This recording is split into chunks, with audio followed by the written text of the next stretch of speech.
네, 작년 초에는 성완종 전 의원이 스스로 목숨을 끊으면서 충청포럼이라는 단체가 굉장히 주목을 받았습니다. 자, 그런데요, 이제 그게 다시 주목받고 있습니다. 왜냐? 반기문 대망론과 연결되기 때문입니다. 자, 유병수 기자. 네. 충청포럼 관련해서 오늘 행사가 있었잖아요. 어떤 일이 있었던 겁니까?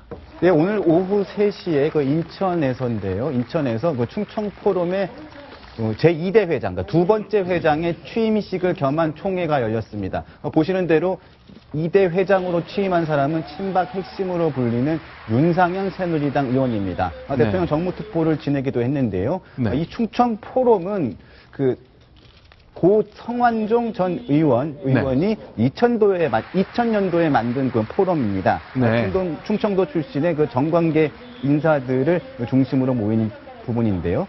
네. 성 전 회장이 그 사망을 하면서 네. 지금 공석이었던 부분을 윤상현 의원이 충청도 출신인데요. 네. 이번에 그 제2대 회장으로 추대 형식으로 추대가 됐습니다. 자, 박성원 부국장께. 네. 그러면 대통령도 그렇고요. 친박 의원들도 그동안 반기문 유엔 사무총장에서 긍정적인 평가도 많이 하고 온갖 행사도 굉장히 많았거든요. 저 현상도 반기문 대선 후보의 가능성을 염두에 둔 친박 핵심의 충청포럼 이끌기다. 이렇게 보는 해석 가능합니까?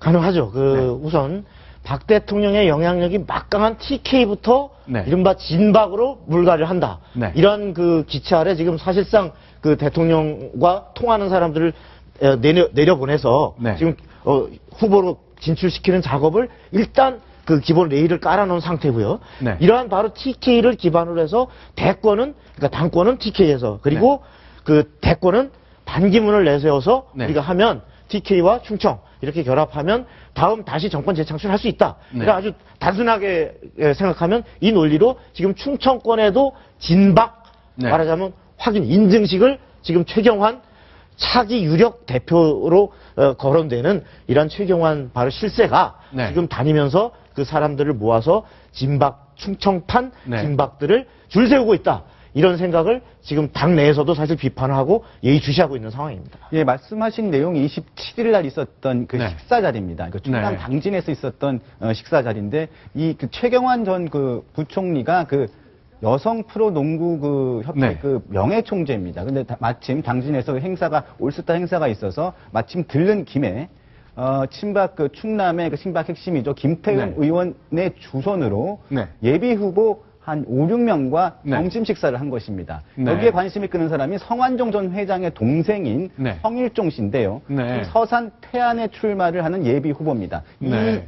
이 사람 외에도 박찬우 전 그 행안부 네. 차관이었는데 천안에 출마를 하는 등 네. 여러 그 친박으로 분류되는 인사들이 식사를 하고 사진을 찍습니다. 자, 최경환 전 경제부총리. 자, 충청권까지 방문해서 저런 모임 만들고 결국 누가 대통령이 좋아하는 사람이고 그 메신저 역할을 하는 것처럼 보이기 때문에 충청권 판짝이 된 오해가 굉장히 많을 것 같습니다. 김재식 의원 현역인데 날 뺐다고 반발하고 있잖아요. 네, 크게 반발을 했습니다. 그날 저 행사에 본인은 참석을 못했고 참석 내용도 알지 못했습니다. 그래서 그 다음 날 오전에 그 충남도청에서 기자회견을 하는데요. 네. 직접 기자회견을 해서 김태흠 의원을 향해서 줄 세우기 정치를 한다고 비판했습니다. 또 김재식 의원하고 그 성일종 의원, 왜 그랬냐면 성일종 씨가 그 자리에 참석했기 때문인데. 자, 그러면 오른쪽이 김재식 의원이잖아요. 예. 그 자리에 도전장을 낸 왼쪽에는 성일종 후보를 밥을 같이 먹었기 때문에 현역 의원을 빼고 도전자에게 밥을 먹었다. 이런 것 때문에 지금 그런 것 때문에 거죠. 화가 많이 났는데 그 자리에는 또 네. 다른 당진에 있는 김동완 의원과 경쟁하는 다른 예비 후보도 갔습니다. 네. 그러니까 아까 말씀하신 것처럼 최경환 전 부총리가 어떠한 행보를 하더라도 충청 지역뿐만 아니라 다른 지역도 행보를 할 때마다 이건 진박 논란과 친박 논란이 될 수가 있는 부분이기 때문에 네. 그 부분을 굉장히 조금 지켜봐야 될 부분으로 보입니다. 그렇죠. 돌아온 최경환 대통령에 가장 가까운 메신저 역할을 한다는 점 때문에 박근혜 대통령이 과연 당을 어떻게 바라보고 있는지 그 최경환 부총리 행보로 알 수 있는 거거든요. 그래서 김무성 대표와 최경환 전 부총리 사이에 생각차가 자주 눈에 띕니다. 자, 인재를 영입할 것인지 총선 전략 두고도 큰 차이가 있었습니다. 저희가 영상으로 준비했습니다. 인재 영입을 하려면은 또 책임을 가진 분들이 적극적인 자세를 보여야 총선 승리하는데 도움이 되지 않을까 저는 그렇게 생각합니다.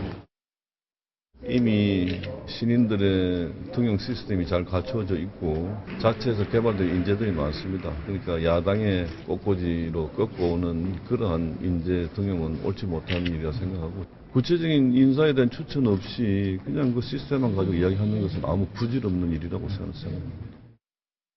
황태순 평론가께 질문 드릴게요. 예. 그러니까 새누리당 방식은 풀뿌리로 우리가 키운 거고 더불어민주당은 외부에서 딱 꺾어온 꺾고꽂이다. 이런 비유를 들었습니다만 뭐 다 동의할 수는 없는 거잖아요. 별로 그렇게 납득이 가지 않네요. 그리고 네. 어쨌든 최경환 부총리가 어제 1월 14일 잡은 부총리직을 끝내고 네. 의원으로 돌아올 때부터 이미 충분히 예견되었던 일이죠. 왜냐하니까 사실 보면은 김무성 대표가 지금까지 이른바 친박계나 청와대 네. 박근혜 대통령 향해서 보여주는 것은 이른바 백스텝으로 뭐랄까 백스텝 밟으면서 좀 진을 빼는 듯한 네. 그러면서도 은근히 이렇게 나가고 있거든요. 그러다 보니까 지금 야당 입장에서는 대폭적인 물갈이하고 있지 않습니까? 네. 그러니까 친박들 입장에서는 그렇게 이야기할 수밖에 없죠. 아니 저쪽엔 4년 동안 그야말로 가장 지탄받고 있는 19대 국회 물갈이해야 된다고 신상품 내고 있는데 네. 우리는 기존의 그 인물 그대로 내었어야 되겠느냐 하다 보니까 최경환 전 부총리는 이제 다보스 포럼 갔다 오는 그 자리에서 그야말로 김무성 대표를 향해서 인재 영입이 중요하다 얘기했던 것이고 김무성 대표는 기존의 스탠스 그러니까 약간 아웃복싱이죠. 네. 진을 빼면서 아니야 지금 야당이 뭐 인재 영입한다고 하지만 그건 꽃꽂이에 불과할 뿐이야. 우리가 맞아. 그리고 꽃꽂이하는 것은 옳지 못한 일이야 이야기하는데 그게 간단하게 넘어갈지는 않을 겁니다. 네. 그 저 대목과 관련해서는 사실은 비박의 대표인 그 네. 김무성 대표와 네. 그다음에 친박의 실세 어떤 대표격인 최경환 전 부총리가 사실은 저렇게 서로 딴 데 마이크 대고 딴 얘기를 할 때가 아닙니다. 네. 사실은 선거라는 건 민심을 가장 존중하기 위해서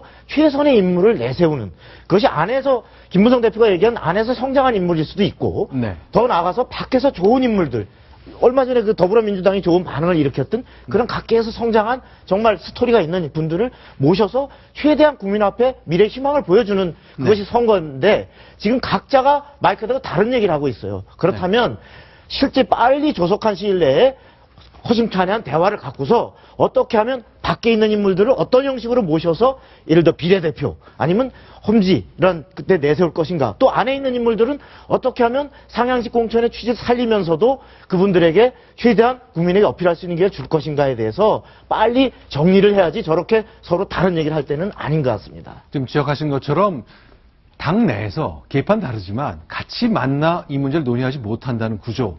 대통령의 대리인으로 평가되고 있는 최경환 부총리 그리고 당을 실제 이끄는 김무성 대표 사이 바로 새누리당의 현주소라고 할 수 있겠습니다.